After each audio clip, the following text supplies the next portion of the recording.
ओम शांति। बाप दादा के विदेह अवस्था पर अव्यक्त मधुर महावाक्य। अंतिम पेपर और फर्स्ट में फर्स्ट नंबर का आधार। क्या आवाज से परे शांति स्थिति इतनी ही प्रिय लगती है कि जितनी आवाज में आने की स्थिति प्रिय लगती है? आवाज में आना और आवाज से परे जाना, ये दोनों ही एक समान सहज लगते हैं या आवाज से परे जाना मुश्किल लगता है? वास्तव में स्वधर्म शांत स्वरूप होने के कारण आवाज से परे जाना शांति सहज होना चाहिए। अभी अभी एक सेकंड में जैसे स्थूल शरीर द्वारा कहीं भी जाने का इशारा मिले तो जैसे जाना और आना ये दोनों ही सहज अनुभव होते हैं, वैसे ही इस शरीर की स्मृति से बुद्धि द्वारा परे जाना और आना ये दोनों ही सहज अनुभव होंगे। अर्थात क्या एक सेकंड में ऐसा कर सकते हो, जब चाहे शरीर का आधार लें और जब चाहे शरीर का आधार छोड़कर अपने अशरीरी स्वरूप में स्थित हो जाए? क्या ऐसे अनुभव चलते फिरते करते रहते हो? जैसे शरीर धारण किया वैसे ही फिर शरीर से न्यारा हो जाना, इन दोनों का क्या एक ही अनुभव करते हो? यही अनुभव अंतिम पेपर में फर्स्ट नंबर का आधार है। अभी अभी सभी को डायरेक्शन मिले कि एक सेकंड में अशरीरी बन जाओ तो सिर्फ एक सेकंड में स्थित हो सकते हो। जैसे वह लोग के शरीर के कोई भी अंग को जैसे चाहे, जहां चाहे, जितना समय चाहे कर सकते हैं। यही तो कला है। आप सभी भी बुद्धि को जब चाहो, जितना समय चाहो, जहां स्थित करना चाहो वहां स्थित नहीं रह सकते हो। वह है शरीर की बाजी, यह है बुद्धि की। जिसको ये कला आ जाती है वही 16 कला संपन्न बनते हैं। इस कला से ही अन्य सर्व कलाएं स्वतः ही आ जाती है। ऐसे एक देही अभिमानी स्थिति सर्व विकारों को सहज ही शांत कर देती है। ऐसे यही बुद्धि की कला सर्व कलाओं को अपने में भरपूर कर सकती है व सर्व कला संपन्न बना सकती है। तो इस कला में कहां तक अभ्यासी व अनुभवी बने हो? अभी अभी सभी को डायरेक्शन मिले कि एक सेकंड में अशरीरी बन जाओ तो बन सकते हो। सिर्फ एक सेकंड में स्थित हो सकते हो जब बहुत कर्म में व्यस्त हो। ऐसे समय भी डायरेक्शन मिले जैसे जब युद्ध प्रारंभ होता है तो अचानक ऑर्डर निकालते हैं, अभी अभी सभी घर छोड़ बाहर चले जाओ। फिर क्या करना पड़ता है? जरूर करना पड़े। तो बाप दादा भी अचानक डायरेक्शन है कि इस शरीर रूपी घर को छोड़, इस देह अभिमानी की स्थिति को छोड़ देही अभिमानी बन जाओ। इस दुनिया से परे अपने स्वीट होम में चले जाओ। तो कर सकेंगे? युद्ध स्थल में रुक तो नहीं जावेंगे। युद्ध करते करते ही समय तो नहीं बिता देंगे कि जावे ना जावे, जाना ठीक होगा व नहीं, ये ले जावे व छोड़ जावे। इस सोच में समय गवा देते हैं। ऐसे ही अशरीरी बनने में अगर युद्ध करते में ही समय लग गया तो अंतिम पेपर में मार्क्स व डिवीजन कौन सा आएगा? अगर युद्ध करते करते रह गए तो क्या फर्स्ट डिवीजन में आवेंगे? ऐसे उपराम एवर रेडी बने हो। सर्विस करते और ही स्थिति शक्तिशाली हो जाती है, क्योंकि आपकी श्रेष्ठ स्थिति ही इस समय की परिस्थितियों को परिवर्तन में लावेगी। कर्म भोग को कर्म योग में परिवर्तन करने वाले साक्षी हो कर्म इंद्रियों को भोग वाले बन सकते हो। रूहानी ड्रिल आती है ना, अभी अभी निराकारी, अभी अभी आकारी, अभी अभी साकारी कर्मयोगी। देरी से नहीं लगनी चाहिए। जैसे साकार रूप अपना है वैसे ही निराकारी आकारी रूप भी अपना ही है ना। अपनी चीज को अपनाना, उसमें देरी क्या? पराई चीज को अपनाने में कुछ समय लगेगा, सोच चलेगा, लेकिन ये तो अपना ही असली स्वरूप है। जैसे स्थूल चोले को कर्तव्य के प्रमाण धारण करते हो और उतार देते हो, वैसे ही इस साकार देह रूपी चोले को कर्तव्य के प्रमाण धारण किया और न्यारा हुआ।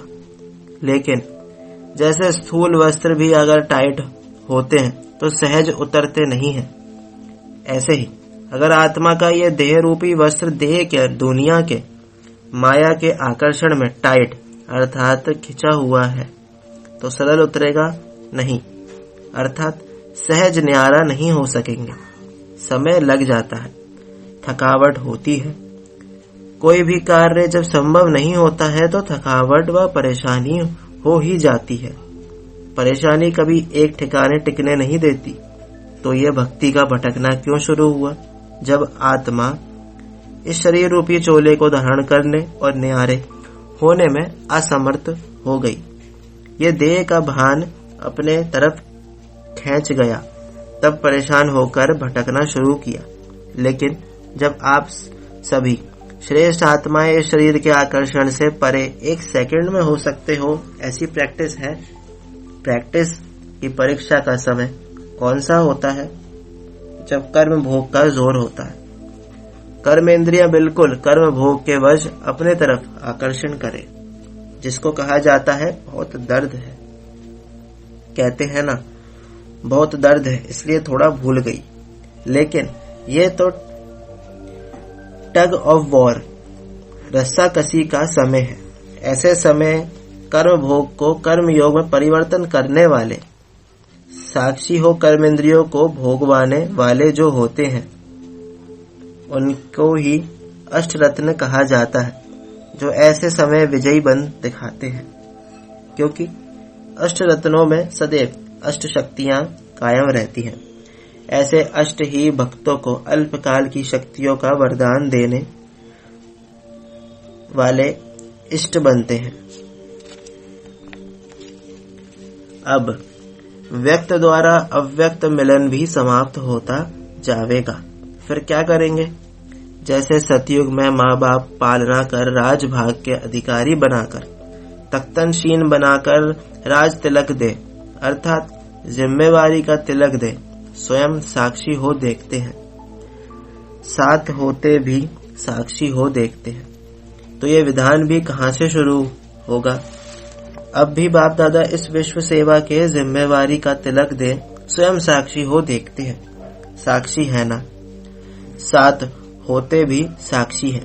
अभी का वर्ष और भी साक्षी बनने का है। ये अव्यक्त रूप का मिलन व्यक्त द्वारा भी कब तक? इसलिए इस नए वर्ष में अव्यक्त स्थिति में स्थित कराने की व अनुभव कराने की ड्रिल सिखला रहे हैं। जो अव्यक्त बन अव्यक्त बाप से अव्यक्त मिलन बना सके। कोई भी पाठ सदा एक जैसा नहीं चलता, बदलता है आगे बढ़ाने लिए। तो अब बाप दादा विशेष व्यक्त रूप में अव्यक्त मुलाकात करने का सहज वरदान दे रहे हैं। इस नए वर्ष के पहले मास को विशेष वरदान है। ड्रामा प्लेन अनुसार जो अव्यक्त स्थिति का बाप से मीठी मीठी रूह रेहान करने का पुरुषार्थ करेगा, उस पुरुषार्थी आत्मा को व लगन लगाने वाली आत्मा को, सच्चे दिल से बाप से प्राप्ति करने वाली आत्मा को सहज ही वरदान के रूप में अव्यक्ति अनोखे अनुभव प्राप्त होंगे। इसलिए अव्यक्त द्वारा अव्यक्त मिलन भी समाप्त होता जाएगा। फिर क्या करेंगे? मिलन नहीं मनावेंगे, अल्पकाल के मिलन के बजाय सदा काल के मिलन के अनुभवी बन जाएंगे। ऐसे अनुभव करेंगे जैसे बिल्कुल समीप सम्मुख मिलन मना रहे हैं। समझा?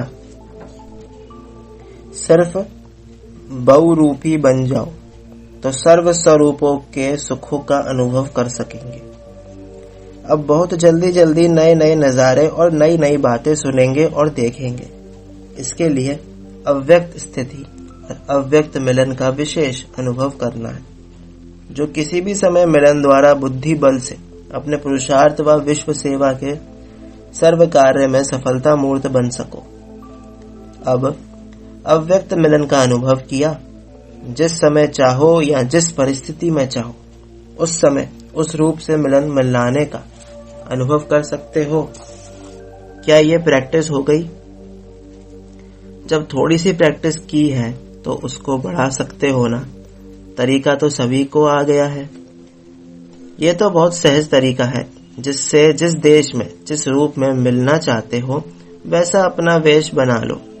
अगर अपना वेश बना लिया तो उस वेश में और उस देश में पहुंच ही जाएंगे और उस देश के वासी बाप से अनेक रूप से मिलन मना सकेंगे।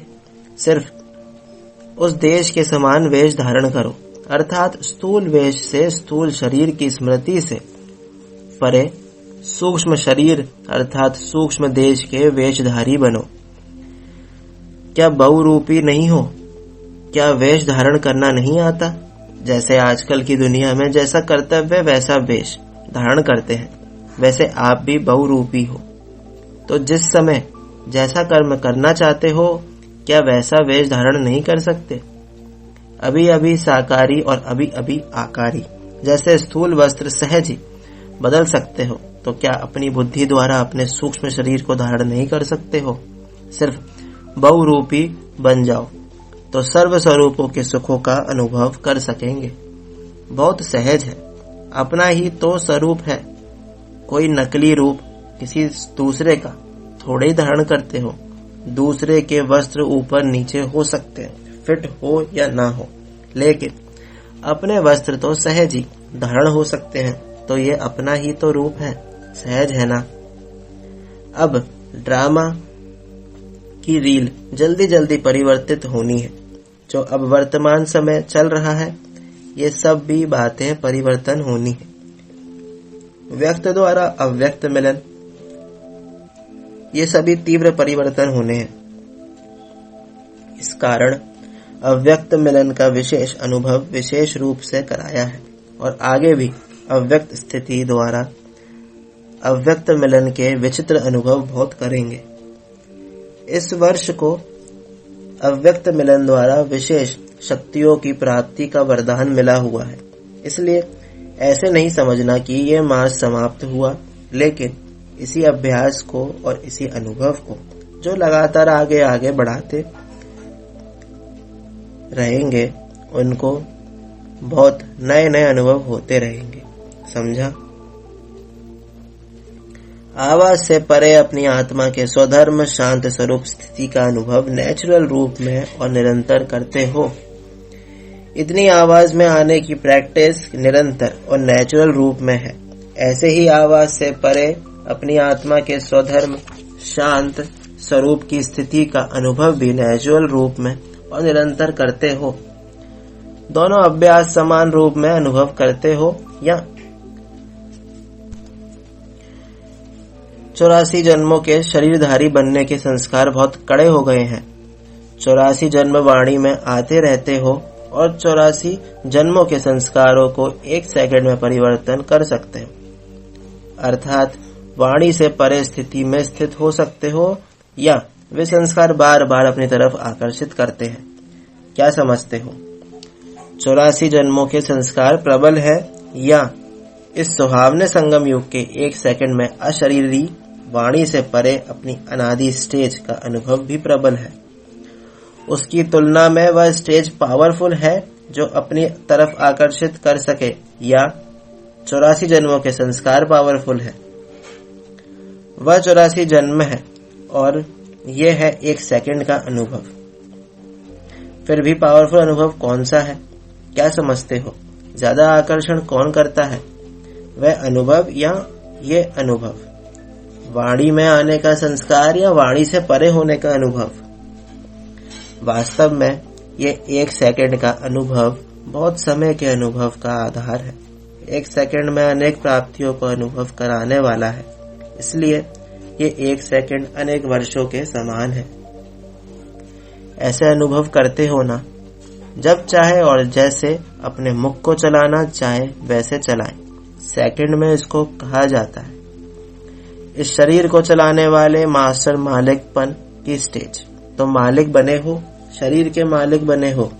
मालिक कौन बन सकता है यह जानते हो? मालिक वह बन सकता है जो पहले बालक बन जाए।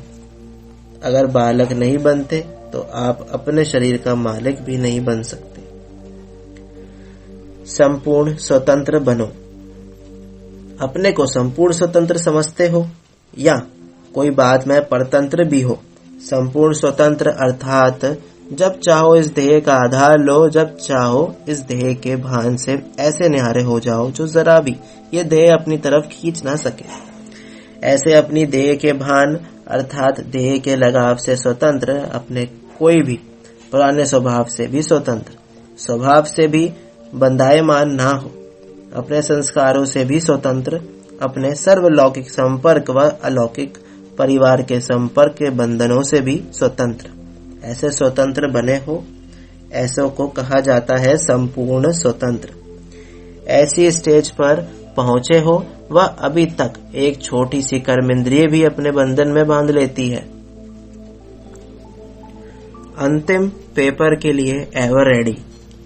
क्या आवाज से परे शांत स्थिति इतनी ही प्रिय लगती है कि जितनी आवाज में आने की स्थिति प्रिय लगती है? आवाज में आना और आवाज से परे जाना ये दोनों ही एक समान सहज लगते हैं या आवाज से परे जाना मुश्किल लगता है? वास्तव में स्वधर्म शांत स्वरूप होने के कारण आवाज से परे जाना अति सहज होना चाहिए। अभी अभी एक सेकंड में जैसे स्थूल शरीर द्वारा कहीं भी जाने का इशारा मिले तो जैसे जाना और आना ये दोनों ही सहज अनुभव होते हैं, वैसे ही इस शरीर की स्मृति से बुद्धि द्वारा परे जाना और आना ये दोनों ही सहज अनुभव होंगे। अर्थात क्या एक सेकंड में ऐसा कर सकते हो जब चाहे शरीर का आधार लें और जब चाहे शरीर का आधार छोड़कर अपने अशरीरी स्वरूप में स्थित हो जाए? क्या ऐसे अनुभव चलते फिरते करते रहते हो? जैसे शरीर धारण किया वैसे ही फिर शरीर से न्यारा हो जाना, इस दोनों का क्या एक ही अनुभव करते हो? ये अनुभव अंतिम पेपर में फर्स्ट नंबर आने का आधार है।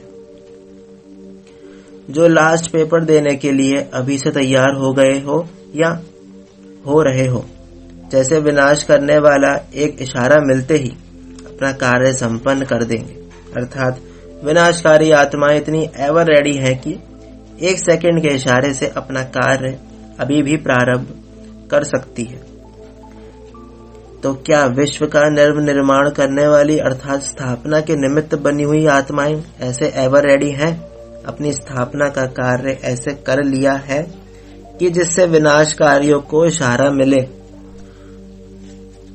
ना कोई पुराना स्वभाव हो और ना कोई लगाव हो।